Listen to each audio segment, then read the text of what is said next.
काय करायचे, राम नाव लिहायचे आणि त्या माकडांच्या हातात द्यायचे. बाकीचे माकड ते सागरात टाकत टाकत जायचे आणि पूल तयार व्हायचा. बरोबर आहे. मग काय झालं, रामाने हे सगळं, राम पण हे बघत होते.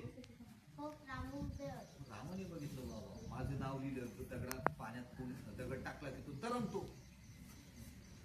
सगळे झोपलेले होते, राम उठले. मग हे कसं काय होतं, रामाने काय केलं, दगड घेतला, त्याच्यावर राम लिहिलं आणि तो दगड पाण्यात टाकला, तो डुबला. राम म्हणतात हे बाकीचे लोक हनुमानाने लिहिलं ते टाकलं, तो दगड तरंगला आणि मी राम नाव लिहिलं, स्वतः रामच लिहित आहे आणि त्यांनी तो पाण्यात दगड टाकला, तो पाण्यात दगड बुडाला. ते राम असं 1-2 वेळेस करत होते, रामालाही कळलं नाही असं काय. आणि गुपचूप हनुमान पाठीमागून बघत, ते काय करत होते, हनुमान गुपचूप बघत होते राम काय करतात. राम दगड नाव लिहायचं, टाकायचं, पाण्यात बुडून जायचं आणि हनुमानाने लिहिलं की तो तरंगायचा. हनुमानाने गुपचूप